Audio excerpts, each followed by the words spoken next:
मित्र हो, मी आज एक टॉपिक जो आहे सर्वात महत्त्वाचा की बिल्डर्स कसा निवडायचा किंवा त्याच्यावरती निवडण्याचे काय क्रायटेरिया आहेत किंवा त्याचे काय निकष आहेत याच्यावरती मी बोलणार आहे. एक जिव्हाळ्याचा विषय म्हणू शकतो किंवा एक अवघड प्रश्न पण आहे की बिल्डर निवडायचं म्हटलं तर काय निकष असायला पाहिजे. त्याचं क्वालिटी ऑफ वर्क, त्याच्याकडे असलेला मॅनपॉवर, त्याचे ओव्हरऑल किती प्रोजेक्ट झाले आहेत किंवा काय, असे सगळे प्रश्न असतात.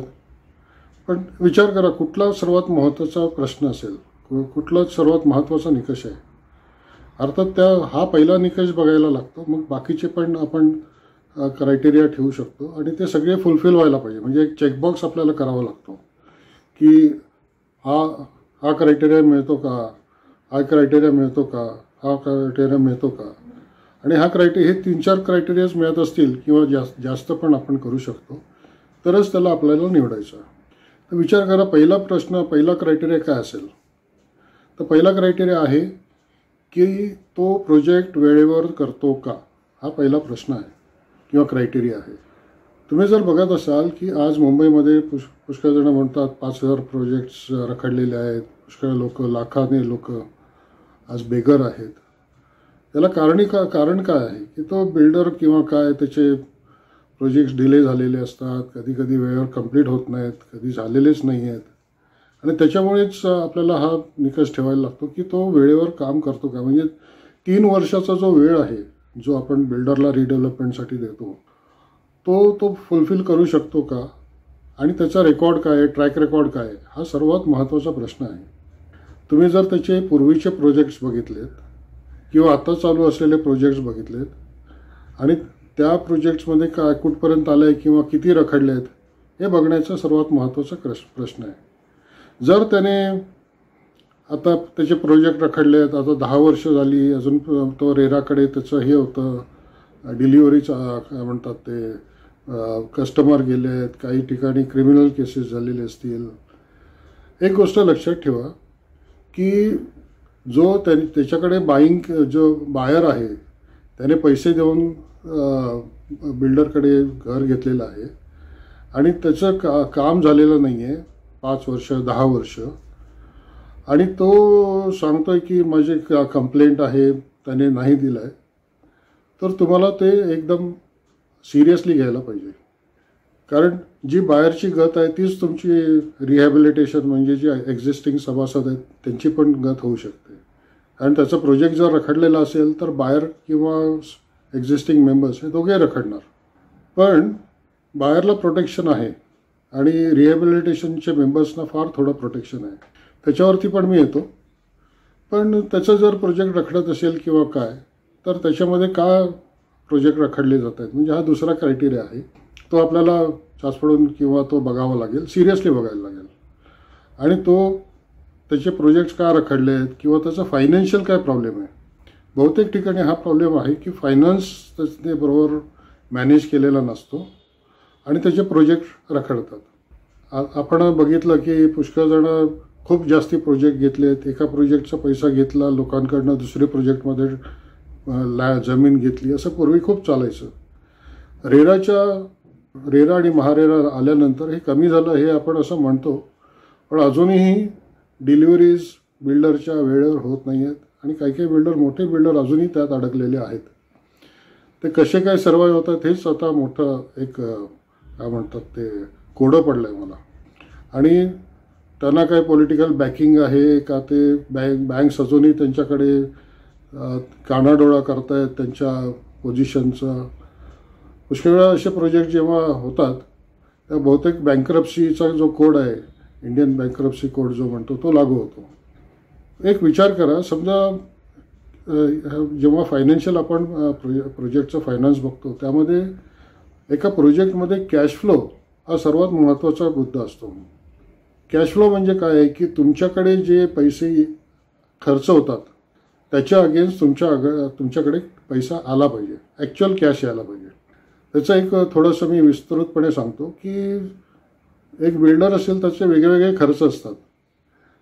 त्याला मटेरियलसाठी खर्च आहे, समजा त्याने रिडेव्हलपमेंट केलं असेल तर त्याला भाडं द्यायचं आहे, हा खर्च त्याच्याकडनं होत असतो. याच्या अगेन्स्ट त्याच्याकडे पैसे यायला पाहिजेत.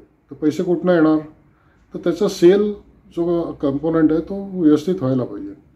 त्याचं सेल कंपोनंट व्हायला पाहिजे आणि त्याचं प्रोजेक्ट पण वेळेवर व्हायला पाहिजे. हे दोन्ही गोष्टी आहेत. म्हणजे समजा त्याचं सेल कंपोनंटमध्ये त्याचा प्रोजेक्ट रखडला तर सेल कंपोनंट पण रखडू, मग त्याचा कॅश फ्लो येत नाही. मग तो काय करतो? आता समजा त्याच्याकडे खर्च, रेग्युलर खर्च तर आहेच, ओव्हरहेड्स तर आहेत, स्टाफ आहे, मार्केटिंग स्टाफ आहे, या सगळ्या गोष्टी आहेत. मग त्यांना पगार द्यायचा, सगळा खर्च तो कसा करतो? तो देतो, बँकेकडे जातो. त्याचा पहिल्यांदा सुरुवातीला त्याने बँकेकडे जाऊन तो उधार घेतो आणि मग तो जो उधारी वाढत जाते.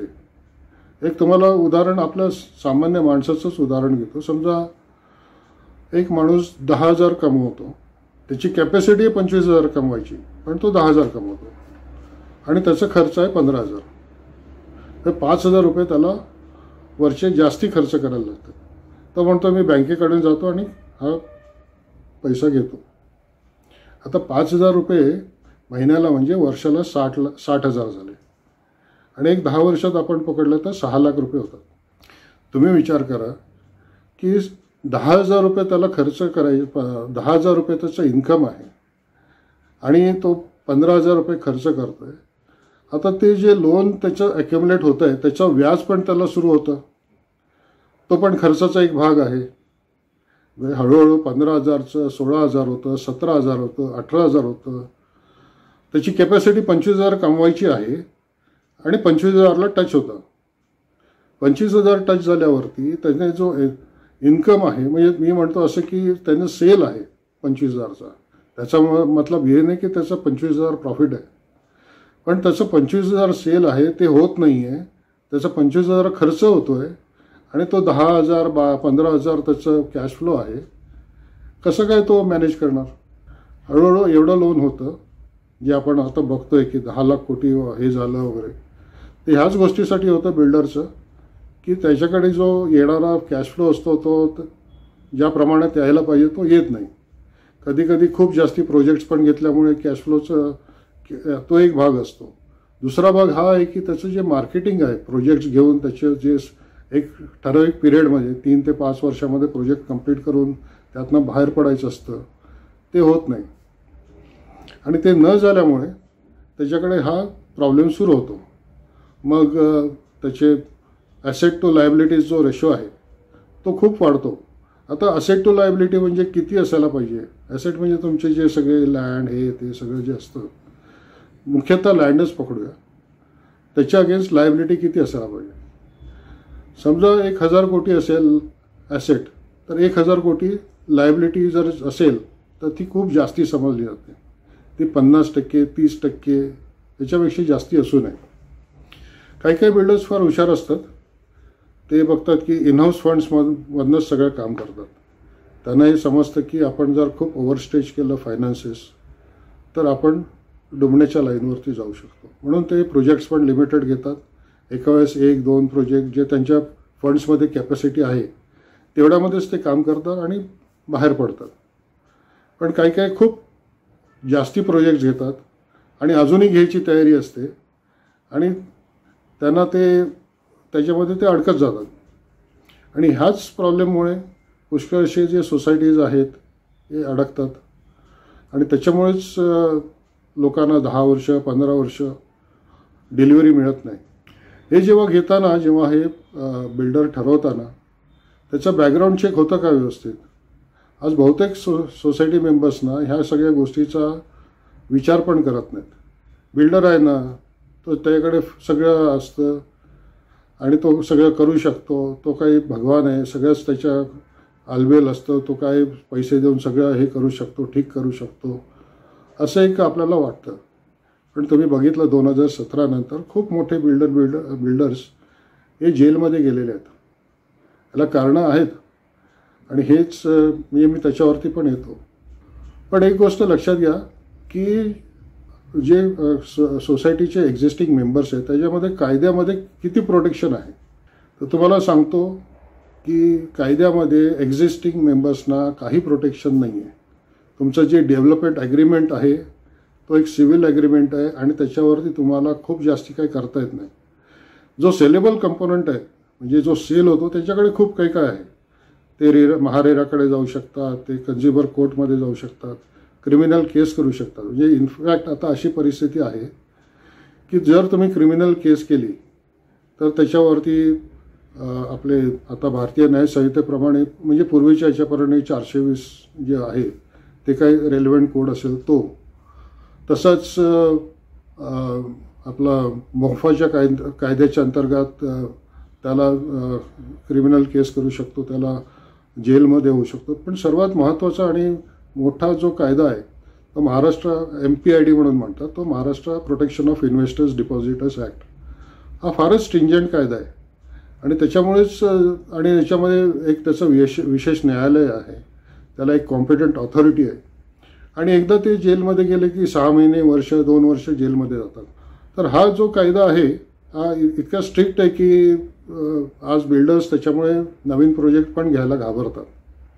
आणि म्हणूनच तुम्हाला दिसतं की पुष्कळशी जे छोटे छोटे बिल्डर्स होते हे आज काम करायला तयार नसतात. कारण कधी कधी त्यांची पण चुकी नसते, शासनाचा काहीतरी नवीन रूल येतो आणि त्यांना ते मग जसं मागच्या वेळेस DCPRमध्ये खूप वेळ गेला आणि बिल्डर वाट बघत बसले की कधी एकदा फायनलाइज होतं आणि मग त्याच्यानंतर मग तो प्रोजेक्ट रखडला जातो आणि मग असं ते त्यांचं प्रॉब्लेम सुरू होतो. आणि दुसरी गोष्ट म्हणजे 2017मध्ये मुंबईमध्ये तेव्हाचे कमिशनर त्यांनी एक सर्क्युलर काढलं सगळ्या पोलीस स्टेशनला की तुम्हाला जर असे इकॉनॉमिक ऑफेन्सेस असतील ज्याच्यामध्ये बिल्डर मोफाच्या अंतर्गत जे काही रूल्स ते उल्लंघन करत असतील, म्हणजे वेळेवर हे देत नसतील, तर तुम्ही त्यांच्यावरती क्रिमिनल ॲक्शन घ्यावी. तर मोफा, भारतीय न्याय संहिता, MPID असे स्ट्रॉंग कायदे, इवन महारेरा पण आपण म्हणू शकतो, कन्झ्युमर कोर्ट्स आहेत, असे सगळे भरपूर काही सेलेबल कंपोनंट जो आहे त्यांना पर्याय आहे. पण जे एक्झिस्टिंग सभासद आहेत त्यांना काही पर्याय नाही, त्यांना क्रिमिनल ॲक्शन वगैरे काही करता येत नाही. त्यांना जे डेव्हलपमेंट ॲग्रीमेंट आहे त्याच्याच बेसिसवरती ते काही सिव्हिल मॅटर पुढे सरकू शकतात. आणि एकदा प्रोजेक्ट सुरू झालं तर त्यांना फारच अवघड परिस्थिती होते. तेव्हा डेव्हलपमेंट ॲग्रीमेंट, तेव्हा तुम्ही जेव्हा बिल्डर सिलेक्ट करता तर त्याचे फायनान्सेस, त्याची डिलिव्हरी हे सर्वात महत्त्वाचे ॲस्पेक्ट आहेत. मला अर्थात त्याचं कन्स्ट्रक्शन, क्वालिटी वगैरे सगळ्या ज्या गोष्टी आहेत त्या नंतर येतात. त्याच्या ॲम्युनिटीज, स्पेस, किती एक्स्ट्रा स्पेस आहे देतो, कायद्याने तो देतो का, 35% फंजिबल आहे देण्याचं, कायद्याचा नियम आहे की 35% फंजिबल द्यायला पाहिजे, प्लस 15% इन्सेंटिव्ह FSI जो आहे तो पण द्यायला पाहिजे. त्या सगळ्या गोष्टी येतात. पण हे सगळे चेकबॉक्सेस आहेत. म्हणजे तो पहिला चेकबॉक्स तुम्हाला हे बघायचं आहे की तो डिलिव्हरी टाईमवर देतो का, त्याचा रेकॉर्ड काय आहे, दुसरं काय आहे, त्याचे फायनान्सेस काय आहेत. आता हे फायनान्सेसमध्ये अजून विस्तृतपणे तुम्हाला सांगतो की 10 लाख कोटी जे आज मार्केटमध्ये आहेत त्यामध्ये बँक्स त्यांना लेंड करत जाते आणि नंतर एक स्टेज येते की त्यांना सांगावं लागतं की ठीक आहे याच्या पुढे आम्ही काही देऊ शकत नाही आणि मग त्यांना बँकरप्ट डिक्लेअर करून इंडियन बँकिंग कोडप्रमाणे, बँकरप्सी कोडप्रमाणे त्यांना प्रोसिक्युशन सुरू होतं. त्यांच्या सगळ्या जमिनी जप्त होतात, त्याचा लिलाव होतो आणि त्याच्यामध्ये जे काय मिळेल वाटून घेऊन ते सगळं बँक्स वाटून घेतात. याच्यामध्ये पहिला हक्क पूर्वी बँकेचा होता, आता थोडंफार ते सोसायटीजना पण मिळतं. पण ती परिस्थिती फार वाईट परिस्थिती आहे, लक्षात घ्या. तेव्हा तुम्ही जर बिल्डर सिलेक्ट करायचं असेल तर त्याचे डिलिव्हरीचं पोझिशन, त्याची फायनान्शियल पोझिशन ही पहिली तुम्ही चेक करण्याची गरज आहे. आणि ते नाही केलं कारण कॅश फ्लो त्याचा होत नसेल तर त्याचा लिक्विडिटी क्रंच येऊ शकतो, ज्याला टेक्निकल इन्सॉल्वन्सी म्हणतात. आणि टेक्निकल इन्सॉल्वन्सी आला तर ॲक्च्युअल इन्सॉल्वन्सी येऊ शकते. आणि त्याचे जर मार्केटिंग व्यवस्थित होत नसेल, प्रोजेक्ट सेल होत नसेल तर, आणि तुम्ही जर त्याच्याकडे जात असाल तर माझ्या मते तुम्ही एका सिंकिंग शिप म्हणजे जी होडी बुडणार आहे त्या शिपवर जाऊन बसतात. तर पहिलं क्रायटेरिया निगेटिव्ह क्रायटेरिया आहे की तो म्हणजे निगेटिव्ह किंवा पॉझिटिव्ह कुठल्याही तऱ्हेने बघा की तो जो बिल्डिंग बनवतो आहे तो टाईमवर देतो का आणि त्याची फायनान्शियल पोझिशन काय आहे. डिलिव्हरी देत असेल चांगलं, ठीक आहे. डिलिव्हरी देत नसेल त्याला कॅन्सल करा. फायनान्शियल पोझिशन चांगली असेल त्याला टिक करा, नसेल तर त्या कारणासाठी त्याला रिजेक्ट करा. हे 2 क्रायटेरिया पहिले तुम्हाला बघण्याची गरज आहे आणि तरच त्याचं सिलेक्शन होऊ शकतं. दुसरं म्हणजे मी आता जे मगाशी म्हणालो, म्हणजे काय करू शकतो जर आपल्याला बरोबर नसेल वाटलं तर मी तुम्हाला ते पण सांगितलं की जर तुम्ही एक्झिस्टिंग मेंबर्स आहात, रिहॅबिलिटेशन कंपोनंट असेल तर तुम्हाला काहीही करता येत नाही. त्याला फक्त जे डेव्हलपमेंट ॲग्रीमेंट आहे त्याच्याप्रमाणे तुम्हाला जावं लागतं आणि त्याच्यामध्ये काही सिव्हिल मॅटर असल्यामुळे तुम्हाला खूप काही करता येत नाही. सेलेबल कंपोनंटला तुम्हाला खूप काही करता येतं. तर हे सगळे विचार तुम्ही लक्षात ठेवा आणि जेव्हा तुम्ही बिल्डर सिलेक्ट करता तेव्हा पहिलं तुम्ही जर हे तुमचं जे व्हल्नरेबिलिटी आहे ते लक्षात घेऊनच बिल्डरला सिलेक्ट करणं महत्त्वाचं आहे. धन्यवाद. जय हिंद. जय महाराष्ट्र.